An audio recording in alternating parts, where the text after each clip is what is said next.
Ja, hallo. 60 Jahre Audiokassette. Da dachte ich mir, das ist einen Podcast wert. Und zwar nicht so sehr über die ganze Technik, auf die gehe ich auch etwas ein, aber vor allen Dingen auch über die Mixtapes und unsere Mixtapes. Ja, 60 Jahre Audiokassette. Das heißt, 1963 auf der Internationalen Funkausstellung am 28. August hat Philips die erste Kassette vorgestellt und auch einen zugehörigen Kassettenrekorder, den Philips EL 3300 für 299 Mark. Er wurde mit Batterien betrieben. Naja, auf der Funkausstellung und danach, die HiFi-Anhänger konnten eigentlich nur lachen bei der Qualität, die der Kassettenrekorder oder die Kassette von sich gab. 2 Spulen, ein Magnetband, ein dünnes in einem Plastikgehäuse, also ihr habt die sicher alle schon mal gesehen, hier dünnes Magnetband, Plastikgehäuse, 2 Spulen, die Aufnahme damals nur in Mono. Das änderte sich natürlich. Aber die Vorzüge von dem Ganzen waren natürlich sehr portabel, einfache Bedienung des Kassettenrekorders und dieser Kassettenrekorder hatte auch eine Aufnahmefunktion und damit konnte ich natürlich überall, wo ich war, Aufnahmen machen, bei der Familienfeier oder die neuesten Hits im Radio rekorden. Das hat zum Erfolg der Audiokassette geführt und 1965, also 2 Jahre später, waren schon 1 Million Kassetten verkauft. Ja, Audiokassette. Da gibt es natürlich viele Namen. Kompaktkassette, Compact Cassette, abgekürzt CC, Musikkassette, Music Cassette, MC oder auch einfach Magnetkassette und im Englischen ganz einfach Cassette oder Tape. Ja, kurz auf die technischen Daten. So eine Kassette hatte am Anfang, wir haben noch solche Kassetten, 40 Minuten Laufzeit und so zum Ende oder zum Ende des Hypes der Kassette hatte so eine Kassette doch schon 180 Minuten Laufzeit zu bieten. Aber ihr habt ja gesehen, das dünne Band, das da drin ist, je mehr Laufzeit so eine Kassette hatte, desto dünner wurde das Band. Und das heißt natürlich, desto empfindlicher wurde das Band. Und dann gab es halt öfter Bandsalat oder das Band ist gerissen. Das war natürlich unangenehm, wenn man jetzt selber seine Mixtapes zusammengestellt hat und hat da mühselig Dinge aus dem Radio zusammenkopiert und dann reißt das Band. Ja, deswegen haben wir also unsere Kassetten, die längste Laufzeit haben, sind 120 Minuten. Die 180er haben wir nicht mehr gekauft, weil das war uns einfach zu anfällig für Schäden. Ich habe hier auch nochmal, dass ihr das seht, noch 2 original verpackte Kassetten. Eine von Sony mit 90 Minuten Laufzeit, eine HF-Kassette und die ich euch gezeigt habe, die ist von Maxell und die hat auch 90 Minuten und die haben wir schon zum Ende der Kassettenzeit gekauft. Die hat damals bei Müller 59 Cent gekostet. Ja, die Größe habt ihr schon gesehen. Ich sage es euch nochmal ganz genau. 10,16 cm mal 6,35 cm mal 1,27 cm. Ja, Qualität. Ich habe ja schon gesagt, die HiFi-Fans hatten nur noch ein müdes Lächeln übrig, als sie die Kassette das erste Mal gehört haben. Hängt aber zusammen ja mit der Bandgeschwindigkeit, die man gewählt hat, dass man überhaupt auf so einen kleine Bandlänge so viel Aufnahmezeit erreicht. Die Kassette lief mit 4,75 cm pro Sekunde und wenn man jetzt mal ein Tonband im Vergleich nimmt, dann läuft es mit 9,5 cm und die großen Tonbänder, also wir haben TS-1000 noch von Grundig, das letzte Flaggschiff, das läuft mit 19 cm pro Sekunde und die Studiomaschinen, die haben noch höhere Geschwindigkeiten, 38 cm pro Sekunde. Und je höher die Geschwindigkeit, desto höher ist natürlich die Qualität, die Erreichbarkeit der Übertragungsfrequenz und auch der Störabstand und damit auch das Rauschen besser. Ja, entscheidend war für die Kassette aber auch die Dolby-Verfahren, die dann eingeführt worden sind. Welchen Content gab es denn? Es gab natürlich viele eigene Aufnahmen, aber es gab auch bespielte Kassetten zu kaufen. Typisch für die Kassetten auch, wenn man eigene Aufnahmen machte, hatten die am Ende, hier sieht man es noch nicht, da ist noch etwas Zeit bis zum Ende, so ein durchsichtiges Band.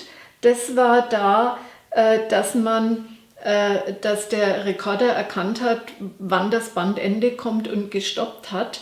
Wenn man jetzt vom Radio was aufgenommen hat oder in seiner Familienfeier was aufgenommen hat und das Ende des Bandkams, dann hat es natürlich in dem Stück, in dem man gerade war, eine Pause, ein Gap gegeben, weil man musste die Kassette entweder am Anfang von Hand umdrehen oder bei Auto-Reverse ist jedes Mal dieses Stück durchsichtiges Band erst gelaufen, sodass erstmal so ein paar Sekunden Funkstille war und dann setzte die Aufnahme wieder ein.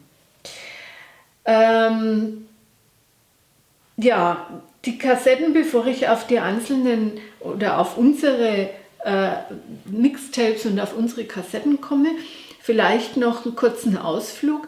Als die Kassette erfunden war, hat die natürlich auch andere Anwendungen bekommen als nur als Audiokassette oder Musikkassette. Und zwar in der mittleren Datentechnik, und das habe ich selber erlebt bei Triumph Adler, die TH-1000, die hatte noch keine Floppy-Disk-Laufwerke, sondern die hatte 3 Kassettenstationen und in diesen 3 Kassettenstationen wurden Daten auf Kassetten gespeichert. Speziell, wir haben damals einen COBOL-Compiler entwickelt und aufgrund des minimalen Hauptspeichers, den damals eine Maschine hatte, musste man den Compiler, die Phasen des Compilers, die Ergebnisse sichern und wieder einlesen und das hat man auf Kassetten, auf diesen Kassettenlaufwerken gemacht. Viele von euch kennen vielleicht auch die Kassettenlaufwerk oder das Kassettenlaufwerk vom Commodore C64 noch, wo man Programmkassetten hatte, aber auch selber programmierte Dinge speichern konnte. Ja, und das sind aber Geschichten, die erzähle ich euch dann mal ein anderes Mal noch genauer. Wo die Kassette dann natürlich in anderer Form auch noch Einzug gefunden hat, das war beim Diktiergerät. Und zwar in einer kleinen Form, ich habe hier eins, das war eine Normkassette in der Größe für Diktiergeräte. Und dann hat man die Kassette auch noch eingesetzt im Anrufbeantworter. Halt, das war jetzt falsch schon. Moment. So. Ja, die im Diktiergerät hatten natürlich eine noch niedrigere Qualität. Die liefen dann nur noch mit 1,2 cm pro Sekunde, aber sonst hätte man auf den kleinen Kassetten auch keine vernünftigen Texte mehr diktieren können. Ja, zu unseren Kassetten. Wir haben, ich denke, Hunderte dieser Kassetten im Regal stehen. Wir haben die mittlerweile alle digitalisiert. Wir haben es aber physisch noch nicht gezählt. Wir haben in unserem Bestand die klassischen Mixtapes. Wir haben Hörspiele aufgenommene. Wir haben Radio-Features aufgenommen. Wir haben auch den Ton von Fernsehsendungen aufgenommen. Wir haben unterwegs eigene Aufnahmen gemacht, wenn wir auf Reisen waren. Wir hatten dafür unseren ersten tragbaren Rekorder, das war ein Toshiba-Rekorder, der war vielleicht doppelt so groß wie eine Kassette oder noch größer. Wir blenden euch das Bild hier mal ein, dass ihr das seht. Mit dem konnte man aufnehmen. Und was der hatte, das war ganz toll, der hatte auch eine Radiokassette. Und das ist die blaue, die ihr da seht. Und wenn man die drin hatte, dann konnte man mit dem auch Radio hören. Und den hatten wir zum Beispiel dabei, als wir in Hawaii waren. Und da haben wir auf dem Rundflug unsere ersten Reiseaufnahmen gemacht. Say goodbye in any place in the world, but particularly in Hawaii. So we'll say aloha to you this morning. Join in singing this beautiful song of Hawaii.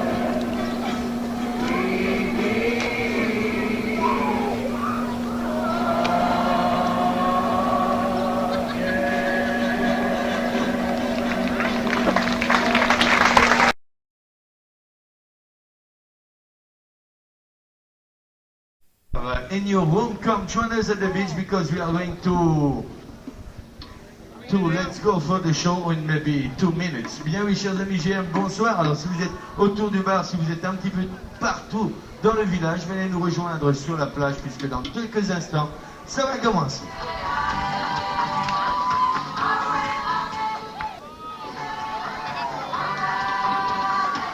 But no, ladies and gentlemen, let's go for the folk, the real Tahitian folk show. Tamari Tiahura, Wachi Wachi, let's go for the show. El Chorolelo. Thank you, Gato. Tamari Tiahura.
Dann haben wir auch eigene Lesungen gemacht und 1965 kamen dann auch die bespielten Kassetten.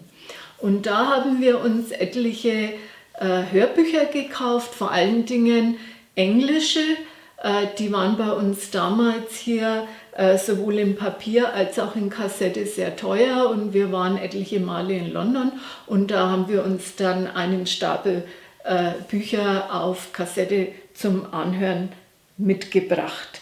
Wir haben auch ein paar Sprachkurse, zum Beispiel hier für Französisch hat es dann gegeben auf Kassette vom Ernst Klett Verlag. Oder wir haben dann auch in den Ländern, in denen wir waren, zum Beispiel auf Jamaika, da haben wir uns dann bespielte Kassetten mit der gängigen Musik des Landes, also Jamaika, Reggae-Musik und auf Tahiti die tahitianische Musik mitgebracht. Klassik haben wir nicht, da hat es auch bespielt nichts gegeben, vielleicht seltene Exemplare, aber da war die Schallplatte natürlich das Mittel der Wahl, was die Qualität anlangt. Wir haben dann nur Klassik gehört, wenn wir uns ein Mixtape gemacht haben zum Mitnehmen und wollten unbedingt auch den Johann Sebastian Bach dabei haben. Und unterwegs ist man dann ja auch nicht so wählerisch, was jetzt die Top-Qualität einer HiFi-Anlage anlangt. Ja, wir haben natürlich, wenn wir schon dabei sind, dass wir die Kassetten mitgenommen haben, wir haben dann auch unsere ersten Walkmans erstanden. Der Walkman kam ja 1979, der erste Walkman von Sony und da hat es auch die Reklame gegeben, It's a Sony und It's my first Sony und Sony war führend in der Technologie und wir haben auch, und jetzt muss ich nur vorsichtig sein, weil der schon ziemlich, hier der Deckel durchs viele Aufmachen recht locker ist. Das war unser erster Sony Walkman, ein Quarz stabilisiertes Laufwerk und der war eigentlich überall dabei. Später hatten wir dann einen, der hatte schon Auto-Reverse und hatte auch ein Radio drin. Und mit dem Walkman, da kam natürlich auch der Kopfhörer. Und unsere ersten Kopfhörer, das waren auch Sony-Kopfhörer, das waren so Bügelkopfhörer, die man dann aufgesetzt hat, wenn man seinen Walkman hatte und eingestöpselt hat. Das sah dann schon richtig gut aus. Und dann kamen die Hörer für in die Ohren zu stecken und dann plötzlich, wie das oft so ist, setzt ein Revival ein. Jetzt sieht man viele junge Leute joggen, die haben dann so richtig große Kopfhörer auf. So ungefähr sieht es dann aus. Ihr kennt den von unseren anderen Podcasts, von den Hörtests, unsere Sennheiser-Kopfhörer. Ja, und wie war das dann, wenn wir in Urlaub gefahren sind? Das ist natürlich immer dann das Problem, hunderte Kassetten, was nimmt man mit? Und da lese ich euch am besten mal eine Geschichte vor. Die habe ich geschrieben im Rahmen einer Schreibwerkstatt. Ich schaue noch einmal in meine Handtasche, bevor es losgeht. Smartphone, Kopfhörer, 2 externe Laufwerke für meinen PC, Reader, alles da. Dann kann der Urlaub ja beginnen. Ja, so ist das im Digitalzeitalter. Fast alles, was ich zum Anhören und Lesen habe, ist in meiner Handtasche. Das war in den 70ern noch etwas anders. Es war die Zeit der Audiokassetten und der Bücher aus Papier. Kassettenrekorder gab es schon seit den 1960ern. Aber die konnte man nicht mit in Urlaub nehmen und schon gar nicht beim Joggen seine Aufnahmen anhören. Erst 1979 mit dem ersten Walkman von Sony wurde dieser Traum wahr. Aber die Audiokassetten hatten sehr begrenzte Spielzeit. Am Anfang 40 Minuten, dann 60, 90 und zuletzt 120 Minuten. Das war dann schon gefühlt unendlich viel Platz. Und so gab es dann vom Figaro einen Ausschnitt, vom Brandenburgischen Konzert, vielleicht einen Satz und ein paar Schlager dazu. Das nannte man dann Mixtape. Und wenn der Urlaub nahte, begannen Konrad und ich schon Wochen vorher die Überlegung, was mitnehmen. Da waren dann auf einmal 3 Stapel mit Büchern unterm Couchtisch und dieser braune Koffer für die Kassetten. Und die quälende Frage, wie sollte ich nur wissen, was ich in den 2 Wochen im fernen Jugoslawien anhören oder lesen wollte. Bestimmt hatte ich wieder das Falsche dabei. Also wurde jeden Tag umsortiert. Das Buch da? Ach nein, weg damit. Ich nehme doch das hier. Oder das vielleicht? Oder das? Das wollte ich doch immer schon lesen. Und bei den Audiokassetten war es nicht viel anders. Ein Albtraum. In unseren braunen Koffer passten genau 42 Kassetten. Und die mussten gut überlegt werden. Was zum Joggen? Etwas Klassik? Vielleicht das eine oder andere Hörbuch. Und auf jeden Fall unsere Feature-Aufnahmen vom Radio. Wir kamen uns beide vor wie Buridans Esel. Und der ist damals bei uns schon oft fast verhungert, weil er sich nicht entscheiden konnte, welchen Haufen Heu er jetzt fressen sollte. Also fingen wir frühzeitig an, unseren Koffer zu bestücken. Das meiste waren selbstgemachte Mixtapes, handbeschriftet.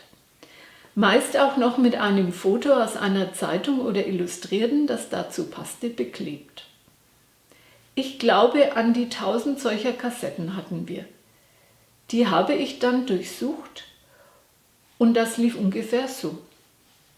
Seite A, Shakira in Hüfthosen. Und Seite B, Bruckner, die 8. Scholti und Shakira, interessante Mischung. Also mal rein in den Koffer.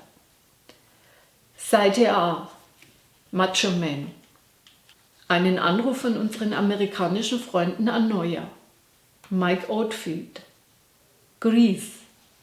Wolfgang Ambros und dann Mozart KV 22. Alles auf 60 Minuten. Nein, nur 60 Minuten. Reine Platzverschwendung. Naja, auf der Kassette ist erstmal ein Messton.